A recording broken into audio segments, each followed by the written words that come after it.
అధికారంలో ఉన్న ఆంధ్రప్రదేశ్లో వెలుగులు నింపేందుకు అహర్నిశలు కృషి చేస్తున్న గౌరవ ముఖ్యమంత్రి చంద్రబాబు నాయుడు గారి ఆధ్వర్యంలో విద్యుత్ రంగంలో విప్లవాత్మక మార్పులు తీర్మానాన్ని ప్రవేశపెట్టవలసిందిగా అద్దంకి నియోజకవర్గంలో ఓటమి లేని నాయకుడు, వరుసగా 5 సార్లు గెలిచినటువంటి నాయకుడు, సోదరుడు విద్యుత్ శాఖ మంత్రివర్యులు గొట్టిపాటి రవికుమార్ గారిని మాట్లాడవలసిందిగా విజ్ఞప్తి చేస్తాను.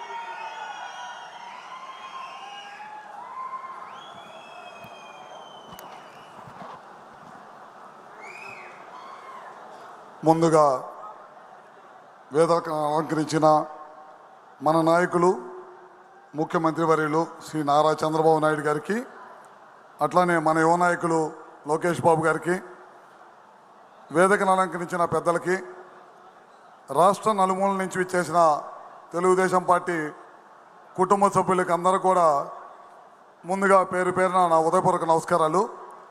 ఇవాళ మహానాడు వేదికగా విద్యుత్ రంగ సంస్కరణలు పురోగతి మీద తీర్మానాన్ని ప్రవేశపెట్టే అవకాశం ఇచ్చిన ముఖ్యమంత్రి వారి గారికి ధన్యవాదాలు తెలియజేసుకుంటూ, మన ముఖ్యమంత్రి గారు పదే పదే ఒక మాట చెప్తూ ఉంటారు.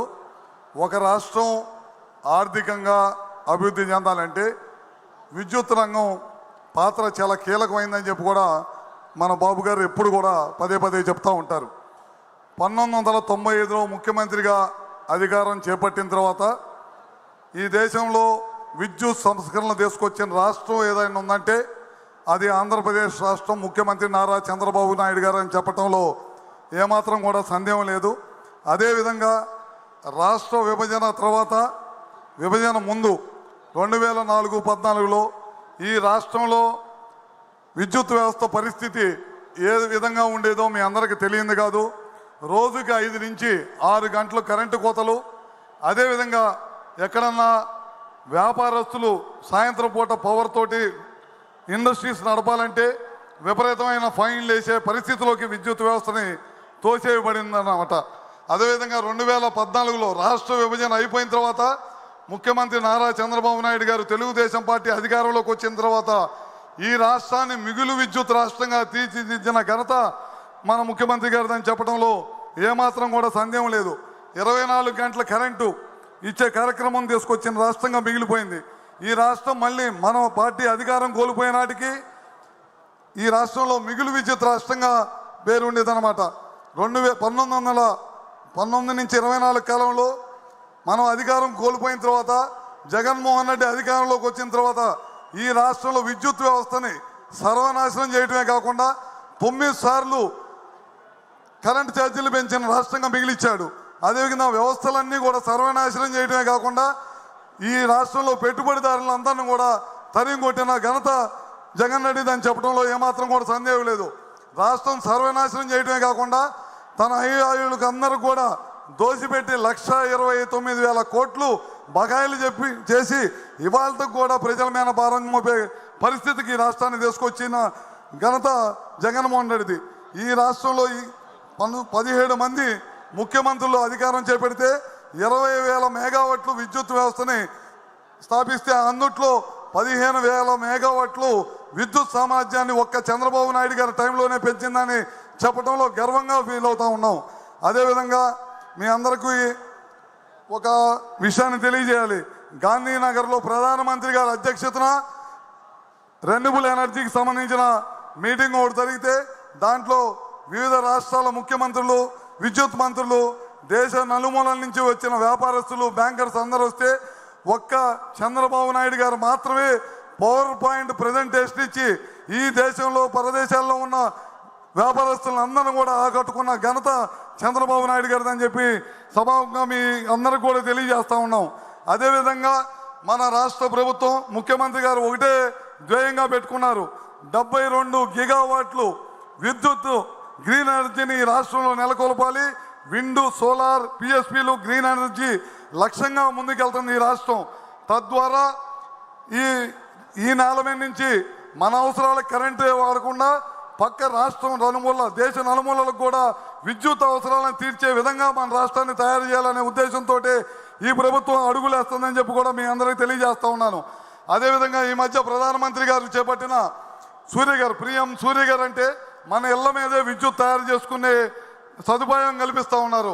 అదేవిధంగా రైతులకి 9 గంటల నాణ్యమైన విద్యుత్తుని కుసుమ్ పథకం ద్వారా మన ప్రధానమంత్రి గారు చేపడితే ఈ రెండింటి పథకాలని ఈ మధ్య కాలంలో టెండర్ల ప్రక్రియ పూర్తి చేసి తొందరలోనే రైతులకి ప్రజలకి పిఎం కుసుమ్ ద్వారా రైతులకి అదేవిధంగా సూర్య గారి ద్వారా ప్రజలకు అందరూ కూడా నాణ్యమైన విద్యుత్ అందించాలనేదే ఈ ప్రభుత్వ ఉద్దేశం. అదేవిధంగా ఎస్సీ ఎస్టీలకు 2 కిలోవాట్లు సోలార్ ప్యానల్స్ ఉచితంగా ఇవ్వాలనేదే ముఖ్యమంత్రి గారి ఉద్దేశం. అదేవిధంగా బీసీలకు అదనంగా కేంద్ర ప్రభుత్వం ఇచ్చే రాయితీ కాకుండా అదనంగా 20,000 రూపాయలు బీసీలకు కూడా ఇవ్వాలి. మనం అందరూ కూడా సొంతంగా విద్యుత్ భారాలతోటి ఇబ్బంది పడుతున్న ప్రజలకి మనం కూడా ఎంతో కొంత సహాయం చేయాలనే ఉద్దేశంతో బీసీలకు కూడా 20,000 రూపాయలు ఇస్తా ఉన్న సంగతి మీ అందరికీ తెలియజేస్తా ఉన్నాను. అదేవిధంగా ప్రతి 30 కిలోమీటర్లకు కూడా రాబోయే రోజుల్లో విద్యుత్ తోటి బ్యాటరీ తోటి కార్లు స్కూటర్లు ఇవన్నీ కూడా నడుస్తున్నాయి కాబట్టి ప్రతి 30 కిలోమీటర్కు ఒక ఛార్జింగ్ స్టేషన్ కూడా పెట్టాలని చెప్పి కూడా ముఖ్యమంత్రి గారు తెలియజేయడం జరిగింది. అదేవిధంగా మీ అందరికి కూడా తెలియజేస్తున్నాం, లోకేష్ గారు ఒకే మాట చెప్పారు, 20 లక్షల ఉద్యోగ కల్పన ధ్యేయంగా మన రాష్ట్ర ప్రభుత్వం పనిచేస్తుంది. అందుట్లో విద్యుత్ వ్యవస్థ నుంచి 5 లక్షల ఉద్యోగ కల్పన ధ్యేయంగా పనిచేయాలి మనందరం కూడా కలిసి అని చెప్పడం జరిగింది. అదే లక్ష్యంతో మనందరం కూడా ఇప్పుడు పనిచేస్తూ ఉన్నామని చెప్పి కూడా తెలియజేసుకుంటూ అదేవిధంగా మీ అందరికీ దృష్టికి ఒక విషయాన్ని తెలియజేస్తూ ఉన్నాం. ఈ మధ్య కాలంలో ప్రకాశం జిల్లాలో ముఖ్యమంత్రి గారి అధ్యక్షతన సిబిజీ ప్లాంట్లు దాదాపు 500 ప్లాంట్లు పెడతామని చెప్పి రిలయన్స్ సంస్థ మన రాష్ట్రానికి వస్తే లోకేష్ బాబు గారి చేత మొన్న మధ్య శంకుస్థాపన చేయడం జరిగింది. దాని ఉద్దేశం 500 ప్లాంట్లు పెట్టి ఇక్కడ గ్యాస్ తయారు చేసుకోవడమే కాకుండా 2.5 లక్షల యువకులకి ఉపాధి కలిగించడం, యువకులకి అదేవిధంగా రైతులు కూడా ఉపాధి కలిగిస్తారనే ఉద్దేశంతో ఈ ప్రాజెక్ట్ కూడా చేపట్టడం జరిగింది. ఎన్హెచ్పిసి ద్వారా ఏపీ జెన్కో ద్వారా రాబోయే రోజుల్లో 5,000 మెగావాట్లు సోలార్ విండ్ దాంతోపాటు పిఎస్పి కూడా చేయాలనే ఉద్దేశంతో ఈ ప్రభుత్వం ముందుకెళ్తుంది. అదేవిధంగా మొన్న మధ్య ప్రధానమంత్రి గారి అధ్యక్షతన నారా చంద్రబాబు గారి నాయకత్వం అనకాపల్లిలో 1,85,00,000 కోట్ల రూపాయలతోటి గ్రీన్ ఎనర్జీ హబ్గా 1,200 ఎకరాల్లో ఈ ప్రభుత్వం స్థాపించి ముందుకెళ్తా ఉన్నది. అదేవిధంగా టాటా పవర్ ద్వారా 49,000 కోట్ల రూపాయలతో సోలార్ పవరు విండ్ పవర్ తీసుకొని రావడం జరిగింది. రీనెవ్ ఎనర్జీ ద్వారా 20,000 కోట్ల రూపాయల పెట్టుబడితోటి ఇటీవల కాలమే మన యువ నాయకులు లోకేష్ గారి చేత కూడా ప్రారంభించడం అయింది. ఇవన్నిటిని కూడా విద్యుత్ సంస్కరణలతో పాటు ఇవన్నీ కూడా తీసుకొని రావడమే కాకుండా గత 5 సంవత్సరాల్లో ఈ వ్యవస్థను సర్వనాశనం చేసిన సంగతి మనందరికీ తెలిసింది. ఇవాళకు కూడా గత ప్రభుత్వం చేసిన తప్పుల వల్ల ఇవాళకు కూడా ప్రజలు విద్యుత్ భారం మోయాల్సి వస్తుంది, విద్యుత్ ఛార్జీల భారం మోయాల్సి వస్తుంది. రాబోయే రోజుల్లో ముఖ్యమంత్రి గారు ఒకటి చెప్పారు, ₹1 కూడా విద్యుత్ ఛార్జీ పెంచకూడదు, మళ్ళీ మనం ఎలక్షన్లోకి వెళ్ళే లోపల ఎంతో కొంత విద్యుత్ ఛార్జీల భారం ప్రజల మీద తగ్గించాలనే దశగా పనిచేస్తామని చెప్పి కూడా మీ అందరికీ సభాముఖంగా తెలియజేసుకుంటూ అదేవిధంగా ఈ మహానాడు వేదిక మీద నుంచి ఈ తీర్మానాన్ని మీ అందరి ముందు ప్రవేశపెట్టడం జరుగుతుంది. ఆంధ్రప్రదేశ్ విద్యుత్ రంగం అనేది కేవలం విద్యుత్ సరఫరా మాత్రమే కాదు, అది అభివృద్ధికి నాంది, ప్రజల భవిష్యత్తుకు పునాదిగా మారింది. 30 ఏళ్ల క్రితం శ్రీ నారా చంద్రబాబు నాయుడు గారు ప్రారంభించిన విద్యుత్ సంస్కరణలు నేడు పచ్చదనం వైపు పరుగులు తీసే మార్గాన్ని రూపొందించాయి. Green energy, solar, wind, green hydrogen, battery storage వంటి విభాగాల్లో రాష్ట్రాన్ని దేశాన్ని ఆదర్శంగా తీర్చిదిద్దే ప్రయత్నం కూటమి ప్రభుత్వం చేస్తుంది. విద్యుత్తును ఆదాయంగా మార్చే దశగా ప్రతి ఇంటికి వెలుగులు చేకూర్చే భవిష్యత్ తరాలకు భారం మోపకుండా నూతన విధానాలతో ముందుకు సాగుతుంది. గతంలో జరిగిన తప్పులను సరిదిద్దుతూ ఉజ్వల భవిష్యత్తు బాటలు వేస్తూ సంకల్పంతో ముఖ్యమంత్రి శ్రీ నారా చంద్రబాబు నాయుడు గారి నాయకత్వంలో విద్యుత్ రంగం తిరిగి స్ఫూర్తిదాయకంగా మారుతుంది.